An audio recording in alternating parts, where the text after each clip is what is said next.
Hello, friends. My name is Iris Josephina. I'm your host, and you are listening to the Planting Seeds podcast. On the Planting Seeds podcast, we explore how we can cultivate a more gentle relationship with our cyclical bodies, the earth, each other, and the world around us through using our senses, science, the subtle, and the sacred. On Planting Seeds, we talk about all those topics you've always wanted to talk about. We are shamelessly opening up the conversations that we all so desperately need to settle in our precious bodies and relate to each other in a more open, truthful, and empowered way.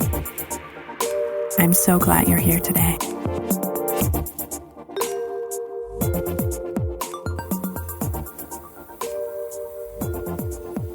Hey everyone, and welcome to another episode of the Planting Seeds podcast. Today, I would love to talk to you about cyclical business. And some of you may have seen me talk about it on social media, in my posts and my lives. Other people may have heard about my upcoming training, the Cyclical CEO. And I decided it would be nice to come on here on the podcast and also share a little bit about the importance of running your business cyclically, especially if you are an entrepreneur in a cyclical body. So let me share a little bit more about myself. I started my own business in 2013. At the time, I also had a day job where I was working at a yoga studio, and I actually ran my own business on the side. It was a side gig. It was not something that I did full time. One of the reasons I didn't do that full time was because I was afraid that I would not make enough money with what I actually wanted to do. So there was a lot of scarcity mindset going on within me at the time. And it really took a lot of time to overcome that and put that aside to be able to run my business as I run it today. But before I got to that point, I did quite a lot of business trainings, which were quite expensive. And every time when I was doing the training, it felt pushy. Like the way we were taught to do sales, the way we were taught to reach our audience, the way we were taught to boost our businesses was all from a very pushy, linear place. And I felt a lot of resistance running my business in that way because I actually felt that I wanted to run my business more intuitively and create my business more from a place of flow instead of force. And at one point, I was in a business training, which was like weekends where we would meet with a group of around 300 people. And at a certain point, I was on my period, and usually these weekends were quite intense. There was a lot of use of music and jumping and hyping each other up. I was like, I don't feel that I want to do that right now. And so I went to my teacher and I told him, look, I'm on my period. I really don't feel that I can do this right now, and I'm just going to take it a little bit slower. And then he got very hyped up and he said, those are excuses. And it hit me so hard when he said it that way because I just wanted to stay in integrity towards my body. And it felt so wrong that someone called my period an excuse.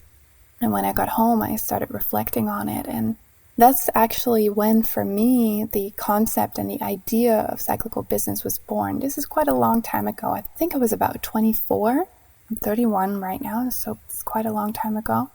And from then, I was like, there needs to be something else business-wise. And it took me quite a lot of years to cultivate and try to feel into my own cycle and observe what was happening in each phase of my cycle and observe which tasks would work best in which phase of my cycle, until I really got to the point where I wrote a cyclical CEO blueprint where I teach my students how to run their businesses from a more cyclical perspective so that they can stay in integrity towards their bodies while they put out their work in the world and provide the world with their very important service. And for me, it's always been very important that I do something that lights me up.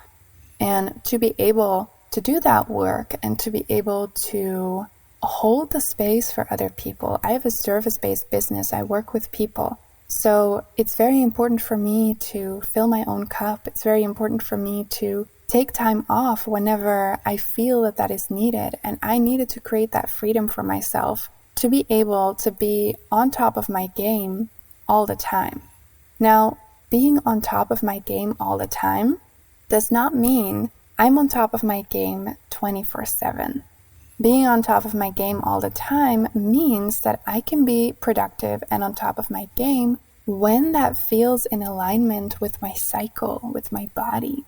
And that is where there is a difference between what I call linear business, which is the way of business that you're probably used to, that you see around you, and cyclical business. Because in cyclical business, we respect that there is certain seasons, certain moments in the month for certain tasks, for certain things that we have to do in our business. Whereas in the linear framework of business, it is all focusing on being productive all the time, being productive 24/7, and focusing on 5 days of work and 2 days off.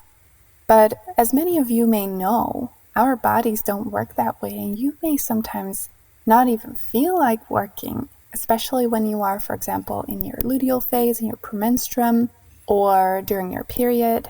And I found it very important to create a framework for myself where I could both respect my body and at the same time boost my business and not having to be afraid that my income would be affected and that I would not feel guilty for not working. Now, that's something that I'm still working on sometimes.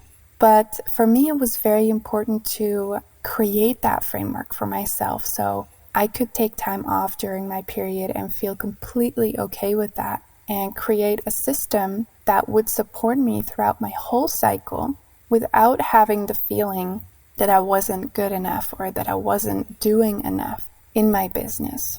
And so I want to encourage you to think about this framework of cyclical business. And I also want to tell you, if you are interested in learning more, in educating yourself on how to boost your business and balance your body, I would love to invite you on a free call with me. And the invitation of that is in the notes of the podcast. And have a talk with me. And we can look at where you are in your business, where you are in your body, and how we could balance out both. And so I can guide you and assist you in creating that framework for your specific business. Because that's another thing that I want to make very clear. Cyclical business and following a cyclical business blueprint is very unique for every person in a cyclical body who runs their business, right? I really need you to understand that. So it's important that we learn about that and that we educate ourselves on how to exactly do that, because we need to remember that our cycles move in a continuum, which means that what you do with your body right now is going to affect how you're going to be pregnant, how you're going to give birth, how you're going to be postpartum if you choose that, and how to move through perimenopause, how you arrive in menopause. So we oftentimes don't think about it that way, but I believe it's very important to remember that and to remind ourselves that whatever we are doing right now is going to have an effect on our bodies on the long run. And a lot of people stress their bodies out during work, whether they have a day job or they are entrepreneurs. And I really want to encourage you to shift that framework, to shift that paradigm for yourself so that you can actually remain in integrity with your body without harming your business or being afraid that it will affect you financially. And it is really, truly possible. So like I said earlier, if you are interested in this, I would love to invite you for a free heart-to-heart call with me. which is totally free. You don't have to join anything. I just want to learn who you are, what your business is about, what your visions are in the world and with your business, and we can talk about it. So feel free to hop on that call with me. The link is in the notes. If you have any questions, also feel free to reach out to me either on Instagram or via email, which is info@cycleseeds.com. And I hope to see you somewhere along the way. Thank you so much for listening. If you enjoyed this episode and you'd like to help support the podcast, please share it with others, with your friends, with your family, post about it on social media, or leave a rating or a review on all the platforms. To catch all the latest news from me, you can follow @The Planting Seeds Podcast on Instagram or @CycleSeeds on Instagram, or you can go to my website www.cycleseeds.com. Thank you again so much, and I'll see you next time.